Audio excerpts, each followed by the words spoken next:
First question is from Brad Galley, WXYZ. Steve, thanks for taking time to do this with us tonight. No trouble, Brad. How you doing?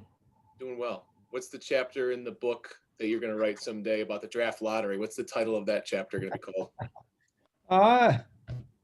I have to give that some thought. I'm not much of a writer. If you could put into context or put into words what this night means to you. I know you said last year, like, listen, you can find a good player at any position. Is this at all frustrating when they change the process and you see Buffalo land what should have been yours last year and this night doesn't go your way? No, there's no sense complaining about it. It is, the system is what it is. Good for Buffalo. Again, wish them well. They're lucky to have the first pick. We have the 6th pick in the draft. We didn't go backwards. We'll do our best to make a good selection. And you just, whether it's the 6th, the 1st, the 5th, whatever pick you have, you got to find players. And the system is the same for everyone. And we just got to find a way to get good players. So I not much you can do about it. I'm not losing a minute's sleep over it. You had a smirk on your face after the selection went on the air. There were great reactions. Jim Nill ripped his headphones out. Now you go to work, right? And you find that next guy. When you go through the next couple of weeks here, what are the top priorities for you, your group? And after such a weird year, where does your attention go now? Well, we've got a lot to work on, actually. Kind of still winding down some of the season-ending stuff. We internally have a lot of things to do. We've got a lot of our players' contracts that need to be renegotiated or players signed. We'll start to get to work at that. Got to prepare for the draft, prepare for the expansion draft, and same as usual, and then get ready for free agency. So we have a lot of time, but there's a lot to be done, and we just kind of chip away each day at a little bit of everything. Thanks, Steve. Next up, Art Regner, DetroitRedWings.com.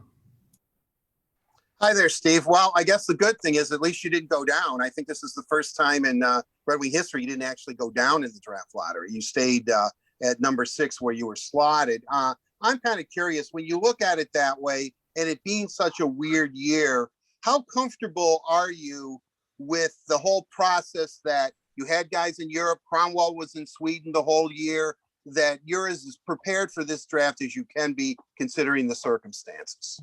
Yeah, we've tried to make the most of it, and wherever there was hockey being played, if we could be there in person, we had people there, and if we couldn't be there in person, for the most part, I think we've had access to watch it on video. It's not ideal, but you do the best you can and make sure you know the players, and so that's all we've done. Every team's in the same boat, and we try to find some players based on what we've seen. So again.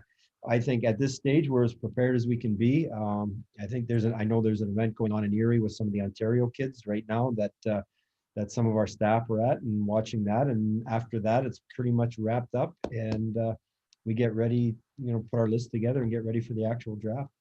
Steve, you've been pretty upfront saying, look, we need to improve in all areas, but is there one specific position that you're really kind of honed in on and looking at? I know you're not going to tell me, but is there one place or one player that, boy, you hope drops to you at 6, or maybe is going to be that diamond in the rough?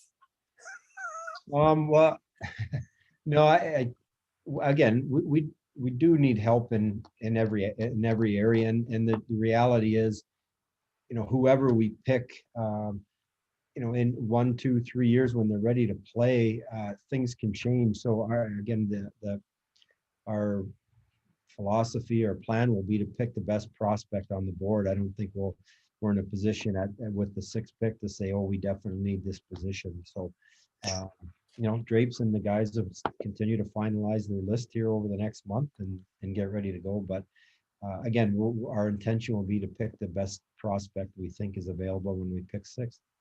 I know Håkan Andersson has Europe locked down, and is a legendary scout for the Red Wings, but how beneficial was it to have Kronwall in Sweden, being able not only to check up on maybe potential guys you're going to draft, but guys like Veleno and Mo Seider and Berggren and Raymond? I mean, having an actual real life Red Wing there in the flesh, being able to talk to them. Krona is really mainly focused, his time is spent with our draft picks, our prospects. So he's fantastic. He's really enthusiastic about it. He's great. He has a great way with the kids. And, Nick, he's a professional and a bright guy. So we've been very lucky that he's really jumped into it and is as enthusiastic as he is about it. He's done a great job, and we're lucky to have him there. He's as I say, he's focused mostly on player development, and we do have several players in Sweden. But also he gets a chance to watch a lot of the pro hockey there, as well as the draft. But we have our amateur scouts all over Europe. That's their priority, and that's what their job is, to find the prospects for the draft. I could ask you a lot more questions, Steve, but I promise this will be the last one. Restricted free agents, will you start negotiating with them now? Will you be able? Are you planning on trying to get some of those guys under lock and key before within the next month or so? Well, we'll get started. I can't tell you it's like tomorrow morning, but we'll get started on some of these things over in the near future, and they'll get done when they get done. Great. Thanks, Steve. Appreciate it. You bet. Next up, Helene St. James, Detroit Free Press. Hi, Steve.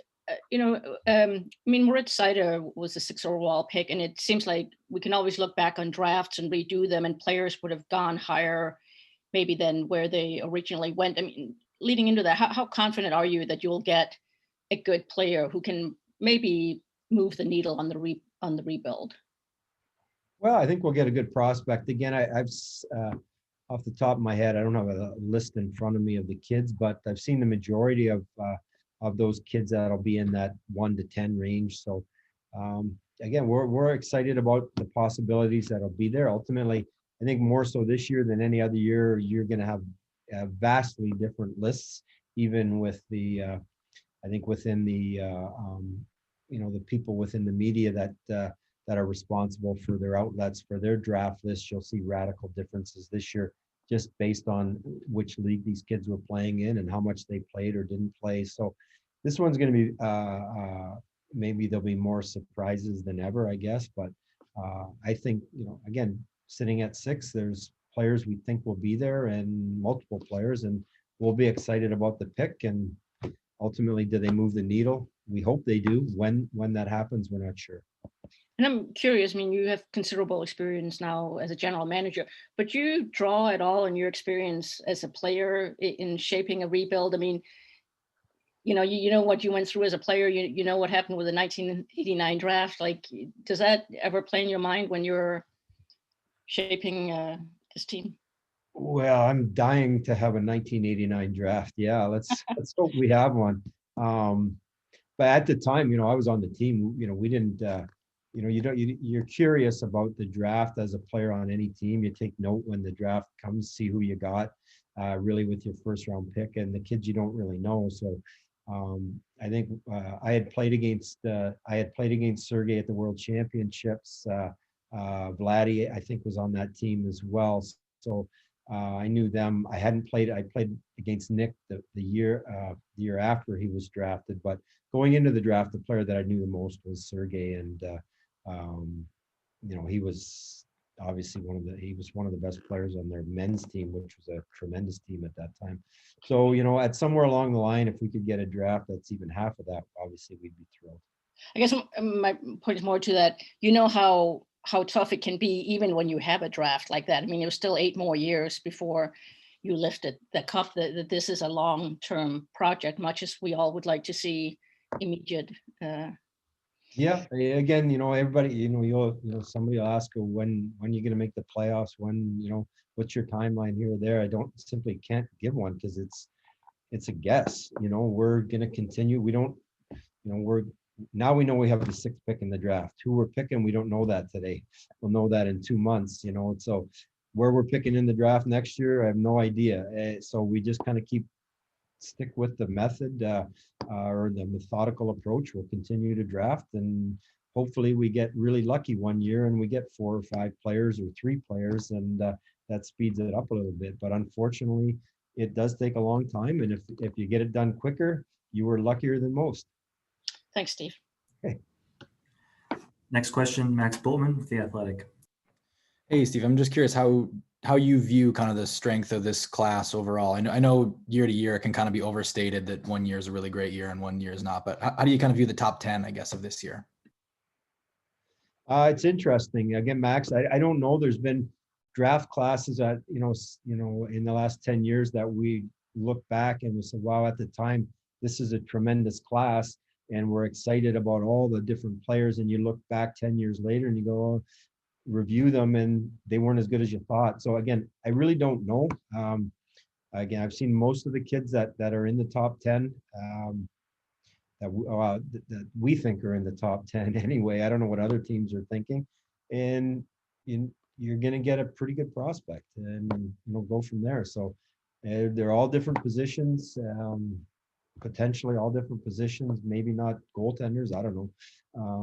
So anyway, it's again, just unusual with some players not playing, some players playing in a men's league, some playing just different leagues. It's going to be just everybody's lists will be so different and vary from list to list, and there'll be maybe a lot of surprises in everybody's eyes when the draft actually takes place. I think you've done about 10 or so of these now. How do you think you're different as a drafter than you were at the beginning, or what changes, I guess, have you made along the way? You know what, Max, I don't know if people understand, like your amateur scouts run the draft. You're the GM, you announce the first pick. Apart from that, you're not heavily involved in it. You just, I'll take the credit when the guys turn out really well, and I'll pass the blame on to the scouting staff when the guys don't turn out. But that your amateur scouting staff runs the draft. The GM, how involved are you? You may be involved in some concepts, but in general, that's what you pay your amateur scouting staff to do. So how have I changed? And I'm not really sure. You really wrestle with how much influence you want to have versus not saying a word. And there's been times at various picks where I've spoken up and I'm glad I did. And then looking back, there's times when I have not spoken up and wish I did, and vice versa. So again, you let your guys, trust your guys, let them do their job and give them some parameters of what you want to do and go from there.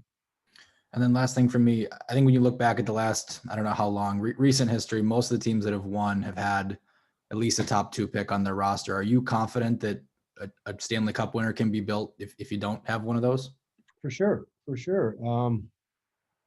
Yeah, we're gonna do the best we can, and if the plan is to be really bad and get a first or second pick, like it's hard to get. As Red Wing fans, we all sit here and watch the last 5 years. We haven't been able to get a top 3 pick, and we'll find a way. You look back on the teams that have been there. Carolina won the cup, I believe, without a top pick. It does happen, and we'll build a good team, and we'll figure out a way to, we'll get a superstar along the way in the draft somewhere. Thanks, Steve. Yep. Next up, Ted Colfin, Detroit News. Hey, Steve. Hey, Max kind of stole a lot of my thunder, but I was curious, like rounds 2 through 7, how important are those picks for you guys? It seems like obviously through the years, the organization's been built on a lot of those types of picks there late in the draft. And is it going to be tougher to find people because of the way things shook down this year and stuff? Again, Ted, I think you can look at it 2 ways. It's potentially tougher to find people, or you might find a gem later on that didn't play much, that maybe you saw a year ago, that one of our scouts saw a year ago and says, hey, I'd really like to pick this player. So you're going to look at it 2 ways. Again, is that you're going to get lucky or you're going to get unlucky, and I do think there'll be some really good players for whatever reason that are picked later in the draft. Maybe they didn't play at all. Maybe they played a little bit, or they played in a men's league in Europe and hardly got on the ice, and you're going to wake up in 3 years and go, wow, I had no idea this guy was going to be this good. But so, generally in a normal year, as our scouts would see these kids play a lot in every single league. You wouldn't. This year, some of the kids, the Ontario kids, haven't played. I think they're playing in Erie for a couple of weeks here, and a lot of the leagues shut down early, and so Again, I think there's going to be kids that go much later in the draft than they normally would have if they got a chance to play all year, and the same way, kids will go a lot higher just basically because they got the teams got to see them a lot. That's all I need. Thanks, Steve. Our last question is from Ansar Khan, M Live. Yeah, hi, Steve. I know you're going to take the best player regardless of position, but in that first 6 to 8 range, I mean, do you see a lot of defensemen? Is that the strength of the draft at the top there? I wouldn't say so. I wouldn't say the strength at the draft is any particular position. I think there's a variety of guys that could go in any order. I don't know what other teams are thinking. I have a pretty good idea what our guys are thinking, and haven't really finalized it yet, but there's players at every position, and they could go in any order in that top 10. So there's other than maybe the first couple of picks, you see not much separation there in the top 10. I mean, players could pretty much see players going any order after the first couple of picks. I don't even know about the first couple of picks. Who are they going to be? You seem to know. No, I'm asking you if you. I'm asking you. Okay. Who are the first 2 picks? Owen Power, the first pick would be my projection. Okay. Who's second? I'll go with Edvinson. Okay. Interesting. We'll note that. Yeah. Thanks, Steve. Yeah, thank you. That's all the questions we have for tonight. Thanks to everyone for joining us, and thank you, Steve, for your time. I appreciate it, everyone. Thank you.